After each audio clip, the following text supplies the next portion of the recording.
하나님의 말씀 보겠습니다. 잠언 23장 22절부터 26절의 말씀입니다. 제가 한 절, 여러분이 한 절 우리 교독하시겠습니다. 너를 낳은 아비에게 정종하고 내 늙은 어미를 경히 여기지 말지니라.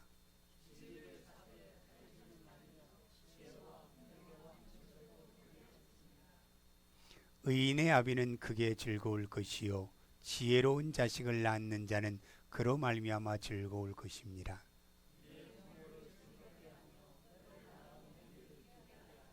함께 봅니다. 내 아들아 내 마음을 내게 주며 내 눈으로 내 길을 즐거워할지니라. 아멘. 오늘 참 멀리서도 이 작은 곳을 찾아서 오신 우리 집사님 가정 속에 감사를 드립니다. 오늘 이 제목의 말씀은 자녀의 의무입니다. 그리고 내 부모를 기쁘게 하라 라는 이 말씀이에요. 여러분, 계절 중에서 가장 좋은 계절이 5월이잖아요. 저도 참 축복받은 한 사람 중에 하나예요. 5월에 태어났거든요. 얼마나 좋은지 몰라요. 여러분, 우리가 가장 상큼하고 가장 생동감 있고 가장 모든 그 자연의 만물들이 꽃이 피고 싹이 나는 계절이 바로 5월입니다. 그래서 우리 이 나라가 그래서 5월을 가정의 달이다. 우리 가정들이 이런 가정들이 되길 원합니다. 항상 활력이 있고요.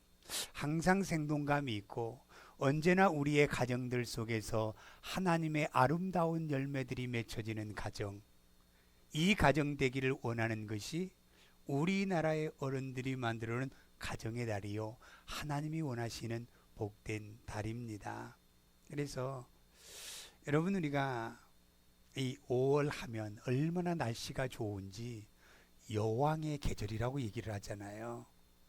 아까 우리 아이와 타고 오면서 어머니 데이와 아빠의 데이를 얘기했더니 왜 차별을 해요? 이러는 거예요. 그래서 남자는 미국에서 별 볼 일 없단다. 그래서 별 볼 일 없단다. 그렇기 때문에 여자가 오면 좋은 나라인데 남자는 개보다 못합니다. 개는 2순위예요. 그러나 남자는 3순위입니다. 이게 그런 이 나라예요. 그렇기 때문에 여러분, 우리가 어머니라고 하는 이 존재를 성경에서 분명하게 부모에 대해서 말씀합니다. 우리 1절 한번 보일까요?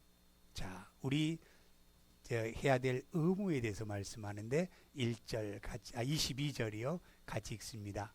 너를 낳은 아비에게 정종하고 내 늙은 어미를 경히 여기지 말지니라.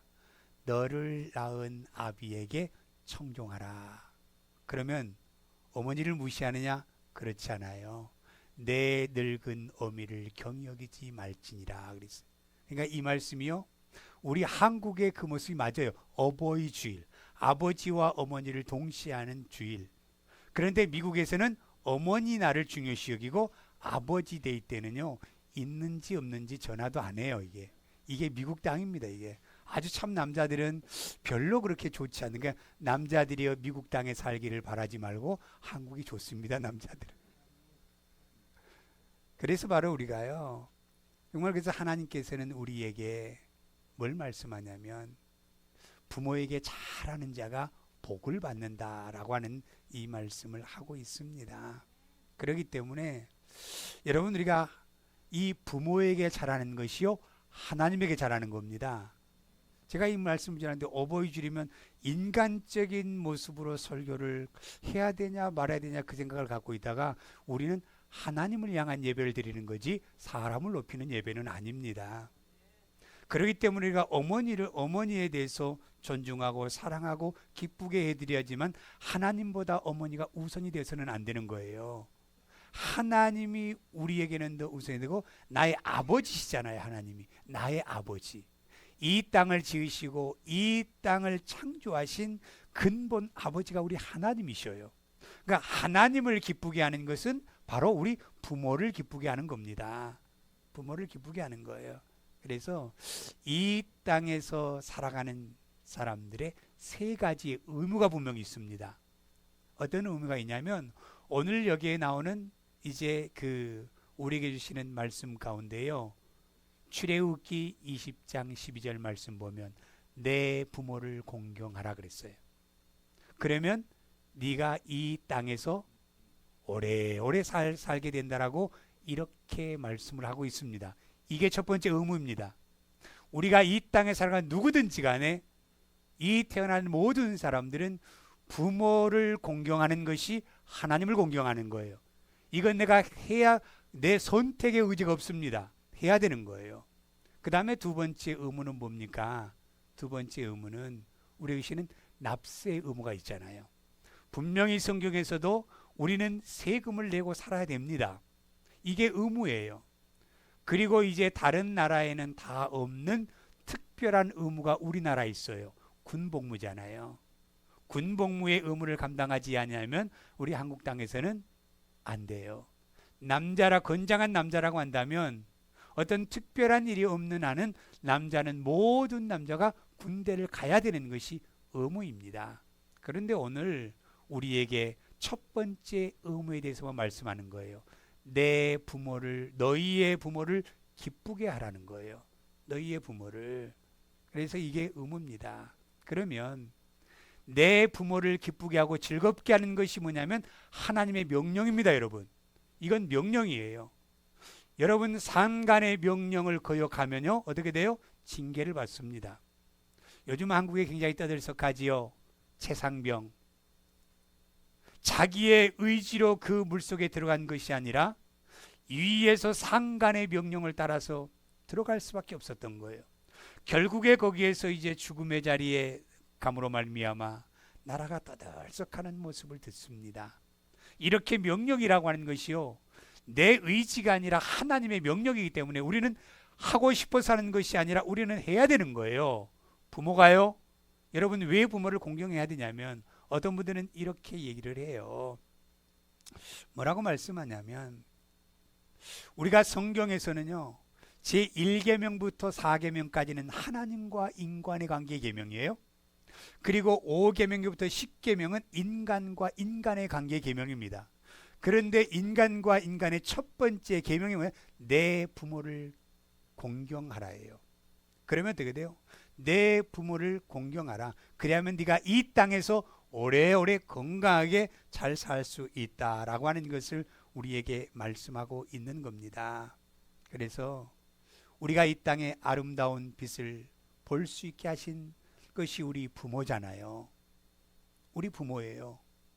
어머니의 태를 빌려서 하나님께서 우리의 씨를 그곳에 넣어 주셨지만 그 태 속에서 10달 동안 우리를 품고 우리와 함께 했던 어머니의 분신의 하나인 바로 그게 우리 자녀들이에요. 그렇기 때문에 부모를 기쁘게 해야 된다라고 하는 것을 우리에게 말씀하고 있습니다. 그러면 어떻게 하면 내 부모의 마음을 기쁘게 할 수 있을까? 그걸 다시 22절 말씀 다시 한번 우리가 보겠습니다. 22절이요. 같이 봅니다. 너를 낳은 아비에게 청종하고 내 늙은 어비를 경히 여기지 말지니라. 너를 낳은 아비의 말을 잘 들으라는 거예요. 듣고 그 아버지의 바른 길을 따라서 가는 자녀가 복이 있다라는 거예요. 그러니까 뭡니까? 순종의 자녀입니다.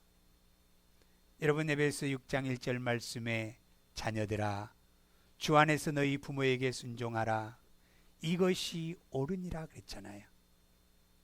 내 아버지 어머니를 공경하면 이거 약속 있는 첫 계명인데 너희가 뭐한다? 이 땅에서 잘 된다라는 거예요.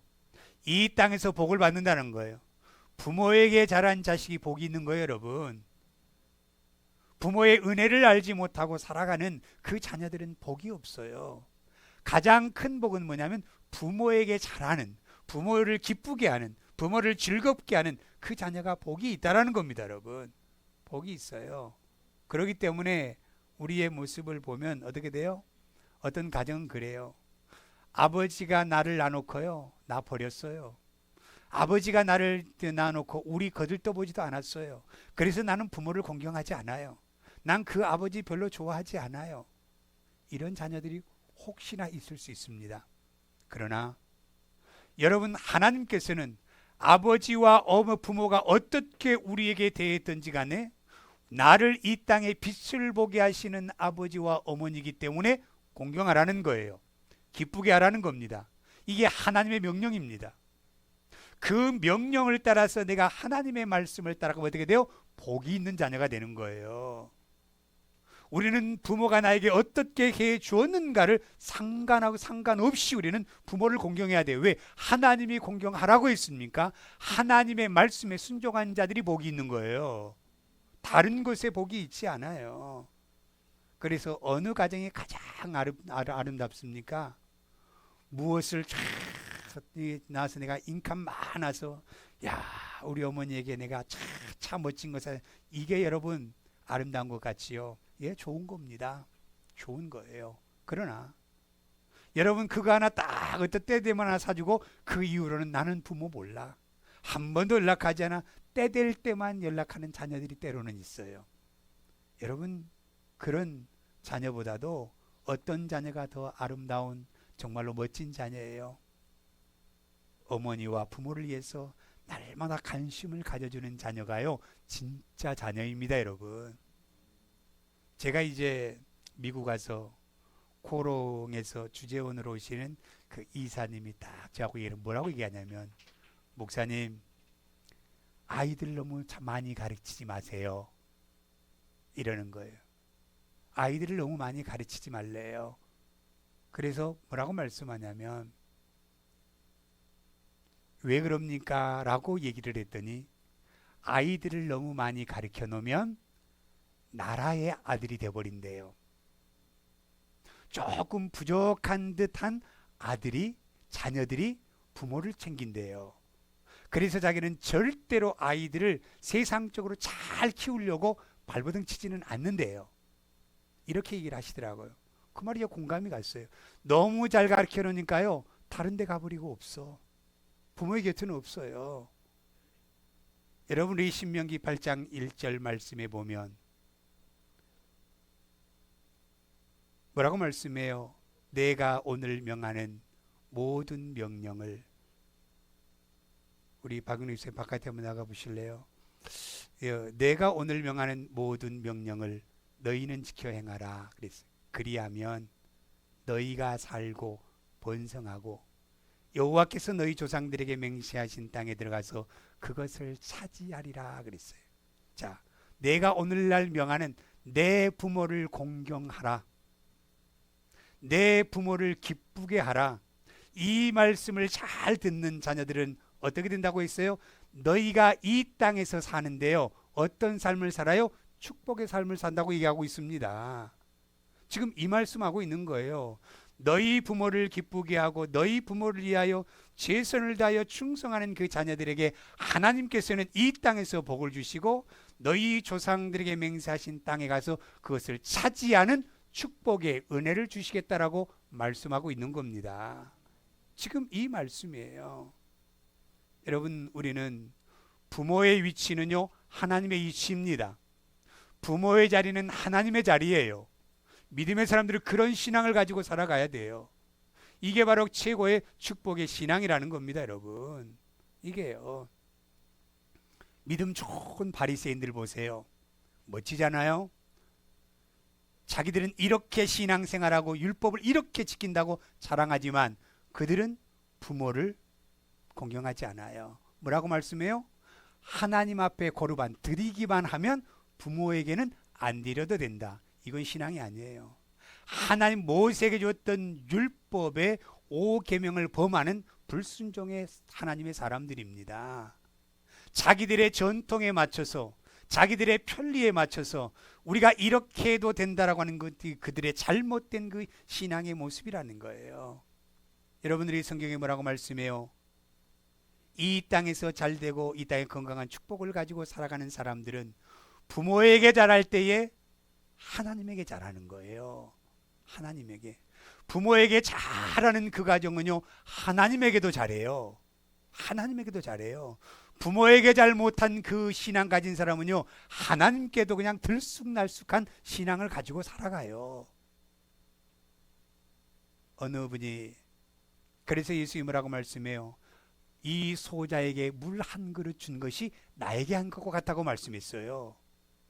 어떤 한 사람이 그 굶주림 속에 있을 때에, 목말라 있을 때 우리 믿음의 사람들은 그 사람에게 물을 줌으로 말미암아 그 사람의 갈증을 채워줄 때에 그것이 바로 하나님의 마음이라는 겁니다. 하나님의 마음이에요. 제가 아는 어느 분이 이런 얘기를 해요. 자랑을 하더라고요. 기뻐하시더라고요. 뭘 기뻐하냐면 아들이 멀리 살아요. 미국에 멀리 한 7시간 거리 된 데서 사는데 매일같이 아버지 어머니에게 전화를 해요. 아버지 오늘 어떻게 잘 지내셨나요? 어떻게 뭘 드셨느냐를 계속 묻습니다. 그러니까 그 아버지가요, 아들은 멀리 떨어져 있지만 그분이 자랑을 하는 거예요. 우리 아들은 이렇게 한다라는 거예요. 얼마나 부럽습니까? 근데 그 자란 아들이요, 이 미국 땅에서도 주류 안에서요, 그 아들도 의사고 며느리도 의사예요. 그런데 그렇게 잘해요. 참 축복받은 가정이더라고요. 얼마나 감사합니까? 얼마나 감사해요. 그리고 여러분, 우리 교회 이제 오신 그 선교사님, 홍명철 선교사님이요, 그 가정이 얼마나 복 있는 가정인 줄 아세요? 우리 교회를 밑에서 여기 다 꾸며줄 때요, 10시 반만 아침 되면 딸과 사이가 전화를 해요. 손자들을 데리고, 둘 손자들을 데리고 할아버지에게 축복기도 받아야 돼. 그래서 그 손자들에게 그 할아버지와 할머니가 여기서 얼마나 기쁨으로 그 축복의, 그 레이기의 축복의 찬양의 노래를 불러주면서 축복기도 해주시더라고요. 여러분, 얼마나 아름답고 축복받은 가정이에요. 그 딸과 사이가 뭐냐면 뭐예요? 어떻게 돼요? 그 할아버지의 축복권을 받기 위해서 그 어릴 때부터 할아버지의 기도를 받으라고 매일같이 전화를, 하루도 안 빼요. 그렇게 즐거워하시더라고요. 얼마나 감사합니까? 이게 자녀. 근데 그 가정이 얼마나 복받은 줄 아세요? 그 딸도 의사고 그 사이도 또 의사예요. 그렇게 부모에게 잘하니까 축복을 받더라고요. 여러분, 우리가 왜 축복받지 못하는 인생을 지금까지 살아온 줄 아십니까? 내 부모를 공경하지 못하고 내 부모를 기쁨으로 여기지 못하는 그러한 자녀의 모습이었다고 한다면 우리에게는 그 복을 하나님이 주시지 않았던 거예요. 여러분, 그리고 우리 어느 분이요, 한국을 나가려고 해요. 근데 비행기 표가 없습니다. 그래서 이제 자녀들이 이렇게 얘기를 했어요. 아빠가 한국 나가는데, 그랬더니 우리가 표를 끊어 드릴게요. 아빠 이빨도 해야 되는데, 그랬더니 딸들이 하는 얘기가, 엄마 아빠 얼마나 산다고 우리가 해주어야지. 여러분, 너무너무 감사하잖아요. 이런 가정의 자녀들을 볼 때마다 우리에게는 기쁨입니다. 기쁨이에요. 얼마나 감사한지 몰라요. 여러분, 우리가 가장 그 기쁨이 여기에 있다라는 거예요. 세상에 무엇을 받고 안 받고가 중요한 게 아니에요. 가장 우리에게 행복한 것은, 우리의 부모가 예수를 잘 믿고 하나님을 공경하면 자녀들이 그 하나님을 공경하는, 그 하나님을 기쁘시게 하는 부모의 모습을 보면서 어떻게 돼요? 부모를 또 기쁘게 하는 대물림의 축복의 은혜가 있더라고요. 여러분, 세상적으로 잘 키우려고 먼저 하지 마시고 하나님 앞에 잘 서는 자녀로 세워지면 그 자녀는 이 땅의 빛으로 하나님이 세워줄 줄로 믿습니다. 그게 우리의 축복이거든요. 다른 게 축복이 아니에요. 이 땅에서 여러분이 열심히 잘 돼서 부모 무시하고 자기들끼리 이게 중요한 것이 아니라 부모를 소중히 여기고 부모의 기쁨을 주려고 하는 그 아름다운 믿음이 가장 축복이라는 거예요. 하나님이 가장 흡족한 마음을 가진 아들이 누굽니까? 욥이잖아요. 누구를 봐도 하나님께서는 욥을 자랑하고 있어요. 누구를 만나도 세상에 욥을 나타내고 있는 하나님의 기쁨이잖아요. 왜 그럽니까? 욥이요, 자기의 하루하루의 삶을 통하여서 날마다 하나님 앞에서 내가 바로 하지 못했는가를 점검하는 믿음의 아들이었습니다. 내 의지와 내 뜻과 내 감정대로 내가 생활하지 않았는가 나를 돌아보는 아들이 욥이었어요. 이런 아들이 얼마나 하나님이 기뻤겠어요. 얼마나 기뻤겠어요. 여러분, 아브라함의 가정이 왜 기쁨의 가정인 줄 아십니까? 하나님이 가라고 하니까는 그냥 가는 거예요. 하나님이 하나밖에 없는 아들을 제물로 드리라는 건 그냥 드리러 가는 거예요. 아니오가 없어요. 얼마나 하나님이 기쁨의 그 가정이겠어요. 그랬더니 하나님이요, 75세의 가정을 떠났는데, 75세의 부모의 곁을 떠났는데, 75세 아무것도 없는 땅으로 갔는데 하나님의 기쁨이 자녀가 되니까 어떻게 돼요? 25년 만에 거부가 되는 축복을 받았잖아요. 이스라엘의 그 모토가 되어서 이스라엘의 그 아브라함의 하나님, 복의 근원의 사람으로 하나님께서 심어주셨잖아요. 여러분, 우리가요, 이 땅에서 부모를 가장 기쁘게 해드리는 모델이 바로 예수님입니다. 예수님이에요. 어떻게 보면 예수님은 하나님을 원망할 수 있습니다. 나를 왜 이 땅에 보내셔서 나를 그 고통 가운데서 내가 걸어가야 되고, 내가 왜 다른 사람 앞에 모멸감을 당해야 되고, 내가 왜 이 땅에서 사람들에게 뺨을 맞고 채찍을 맞아 왜 나를 이 땅에 보냈는가 원망할 수 있는 사람이 바로 예수님이에요. 그러나 예수님은 원망하지 아니했어요. 하나님 앞에 오히려 나를 통해서 이 땅에 있는 죄 가운데 있는 영혼들을 내가 고통을 당한다 할지라도 그들을 위해 내가 희생할 수 있는, 그들을 세울 수 있는 일이라고 한다면 감사함으로 감당했던 예수님이었습니다. 이게 바로 예수님의 모델이에요. 모델이에요. 여러분, 우리가 어떤 환경에서도요, 아버지가 하시는 일에 순종하고 그 말씀을 잘 따라가는 자녀들에게 복이 있다라는 겁니다. 그렇기 때문에 여러분, 우리는 날마다 부모에게 기쁨을 주는 아름다운 믿음의 신앙을 가지시길 바랍니다. 그러면 하나님이 기뻐요. 그래, 내 말씀 잘 따르구나, 참 귀한 아들이구나, 귀한 딸이구나, 이렇게 축복해 주신다는 거예요. 그 다음에 두 번째, 부모가 언제 기쁨을 얻을 수 있는 줄 아십니까? 두 번째 부모를 기쁘게 하는 것. 이제 23절 말씀 한번 보겠습니다. 같이 봅니다. 진리를 사되 팔지는 말며 지혜와 훈계와 명철도 그리할지니라 그랬어요. 여러분, 우리가 이 땅에서요, 가장 부모에게 기쁨을 주는 것은요, 믿음 위에 서 있는 자녀를 보면 기뻐요. 가장 기쁩니다. 그래서 진리를 사라고 말씀하고 있는 거예요. 여러분이 가장 갖고 싶고 가장 사고 싶고 가장 소유하고 싶은 것이 무엇입니까?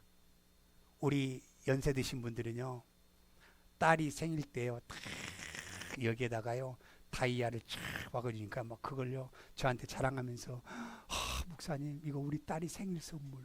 그래도 또 뭐라고 얘기하냐면, 제가 이제 잠을 못 잤어요. 우리 딸이 이렇게 좋은 것을 해줘요. 그런데 그거 일주일 안 가더라고요. 그 기쁨이 싹 사라지고 자기의 본성이 나와서 또 우락부락할 때가 많더라고요. 여러분, 내가 세상 것 가지고 싶은 거요, 내가 하고 싶은 것, 여러분, 만족함이 없습니다. 날마다 목마름이 우리에게 있는 거예요. 세상의 것은 우리에게 만족을 주지 못하고 가지면 더 가지고 싶은 게 인간의 욕망이에요. 내가 뭔가 채워줄 때 더 좋은 것을 그 날마다 목말라는 게 세상의 것이란 말입니다. 이것으로 우리가 기쁨을 가질 수 없는 거예요. 여러분, 참 제가 처음으로 한번 나이아가라를 선교사님하고 한번 갔다 왔습니다, 이번에. 근데 그 사람들은 나이아가라인데 그냥 옛날 시골에서 저수지에 물 흘러가도 똑같아요. 물이 좀 많이 쏟아진다는 것 뿐이지요. 다른 거 없는 겁니다, 여러분. 이 해 아래에 있는 어떤 것도 우리에게 만족과 기쁨을 줄 수 없는 거예요. 그런데 하나님의 진리가 내 안에 들어오면 그 기쁨은요, 감당할 수 없는 그 기쁨과 은혜가 우리에게 있습니다. 그 은혜가 우리에게 있어요. 그래서 여러분, 진리를 사되 팔지는 절대 말라는 거예요. 내가 아는 분이 이런 얘기를 해요. 목사님, 힘들어요. 왜요? 제가요, 중국 여자친구가 있어요. 근데 그 친구 때문에 힘들어요. 왜 그래요? 그랬더니 머리에서부터 발끝까지 명품입니다. 모자 하나 쓰는데 800불. 이 모든 게 치장을 하니까 그 몸에 매일 다닐 때 2만 불에 3만 불을 걸고 다녀요. 그 기쁩니까? 안 기쁘더라고요. 그것을 날마다 바꾸어서 입고 심고 쓴다 할지라도 걸치나 또 새로운 것을 사달라는 거예요. 그 사람이 자동차 딜러라는데 딜러가 돈이 어디 있어요? 나한테 그러는 거예요. 이 여자친구 때문에 2만 5천 불 빚이 있어요.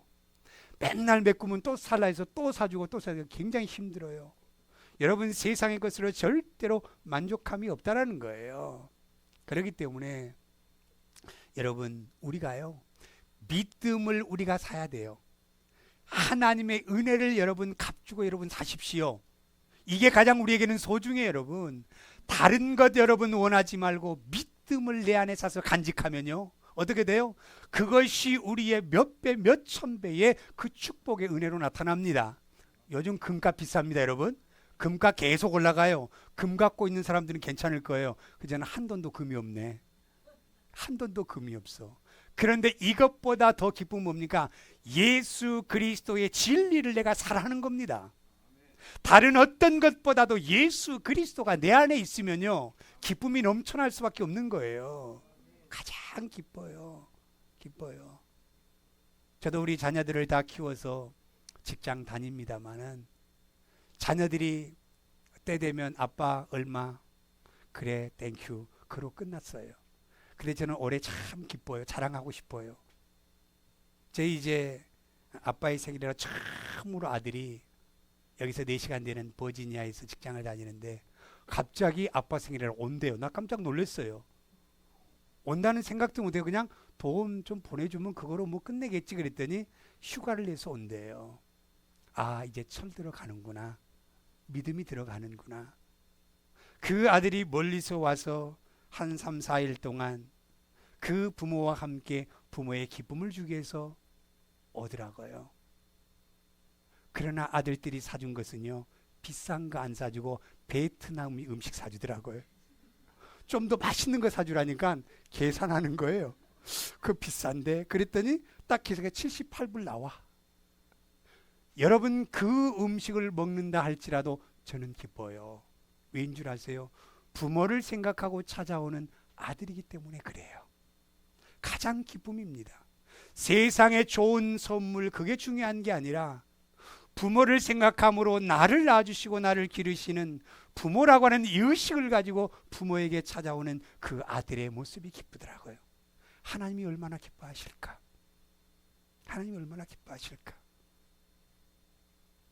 또 우리 둘째 아들을 보면서 뭘 기뻐한 줄 아십니까? 절대로 우리 둘째 아들은요, 굉장히 검소해요. 절대로 나가서 밥을 안 먹습니다. 꼭 엄마의 밥만 먹어요. 왜? 비싸.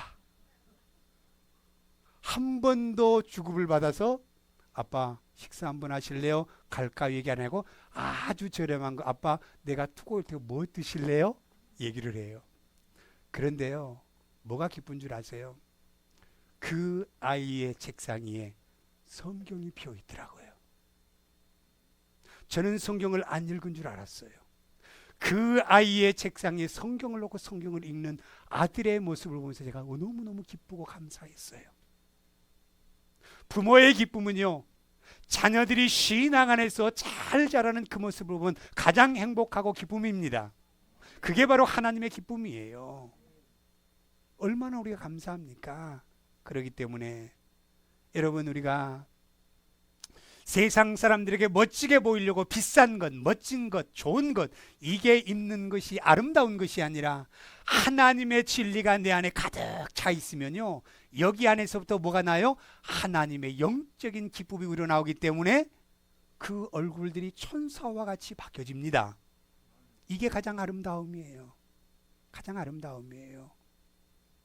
저는 우리 전정원 집사님 볼 때마다 왜 저렇게 아름답고 예쁠까? 저는 그런 생각을 가져요. 왠 줄 아세요? 그 안에 정말로 그동안 쌓아놓았던 그 많은 신앙의 인격이 우리 안에 드러나는 그 모습으로 우리가 살아갈 수 있는 축복의 은혜가 있기를 바랍니다. 이게 우리에게 기쁨이잖아요. 우리에게 기쁨이잖아요. 여러분에서는 육신의 배고픔 때문에 팥죽을 팔잖아요.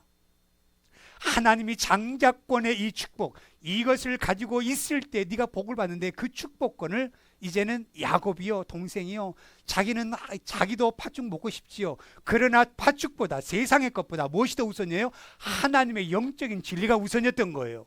그래서 이 야곱이 얼마나 약삭 빠르고 얼마나 참 장깨가 많습니까? 그런 야곱이라 할지라도 하나님의 영적인 믿음의 축복을 딱 간직하고 있으니까요, 가는 곳마다 하나님이 함께 하시고요, 가는 곳마다 하나님이 복을 주시고요, 가는 곳마다 하나님이 동행해 주시는 축복의 은혜를 받습니다.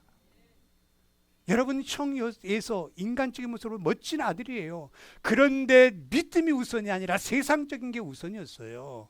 그러나 야곱은 참 그 섬세한 아들이지만 이제 그 하나님의 믿음에 대한 것을 갖기를 가장 열망하고 소망하는 아들이었던 거예요.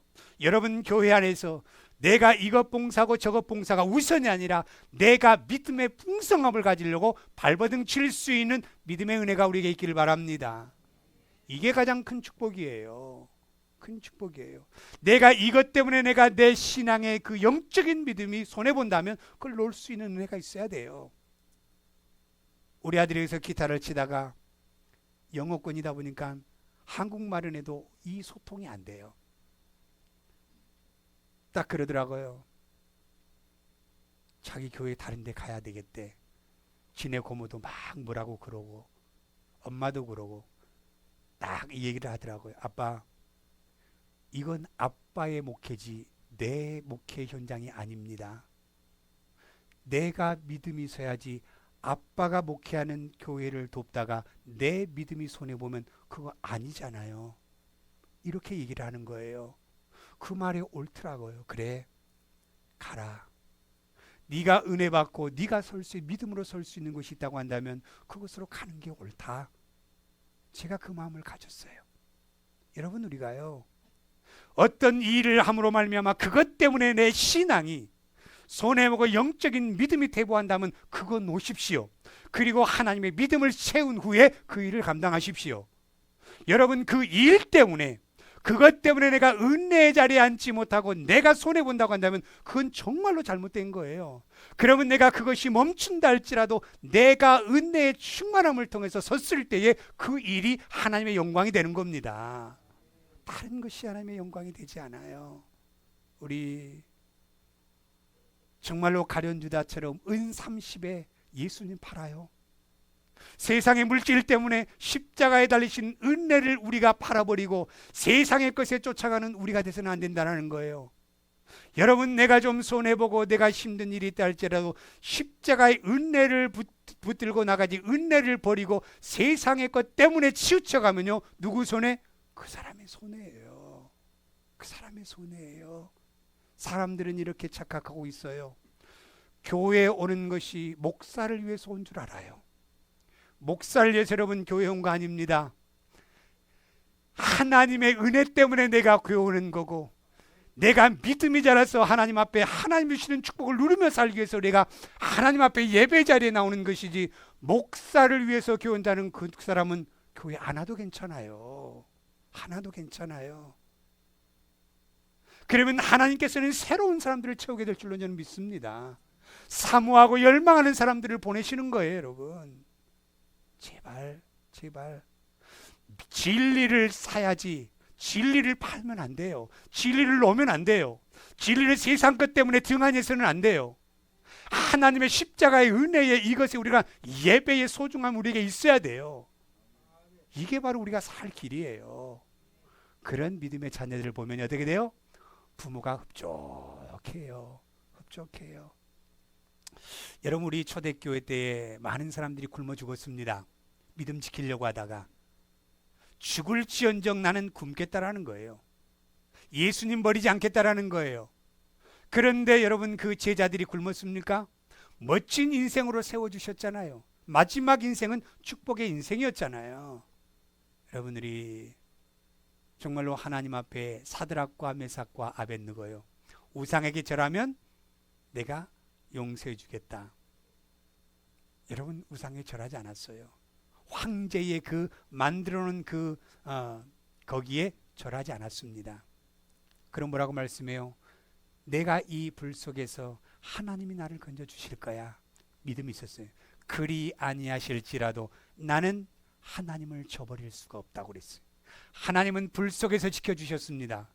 머리카락 하나 타지 아니하고 지켜주시고 다시 꺼내서 여러분 그 바벨론의 120 그 도의 시에 가장 멋진 사람들로, 가장 으뜸인 사람들로 하나님이 세워주셨잖아요. 얼마나 큰 축복입니까? 우리에게 가장 값진 진주는 세상의 것이 진주가 아니라 예수 그리스도가 우리의 진주입니다. 예수 그리스도의 십자가의 은혜가 우리의 보석이에요. 다른 게 보석이 아닙니다. 다른 게 보석이 아니에요. 세상에 지금은 좀 잘 나갈 것 같지요. 지금은 세상이 뭐 잘 될 것 같지요. 마지막 가서의 그 인생의 경주에서 어떤 사람이 승리한 줄 아십니까?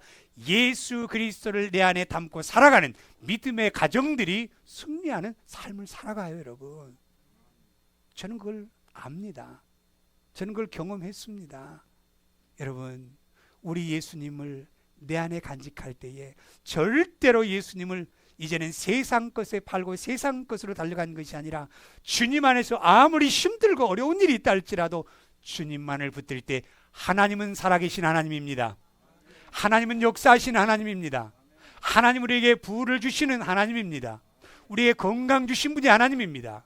이 살아계신 하나님을 잘 믿는 믿음의 은혜가 있을 때에 우리 부모들은 기뻐하고 우리 하나님은 기뻐하게 될 줄로 믿습니다.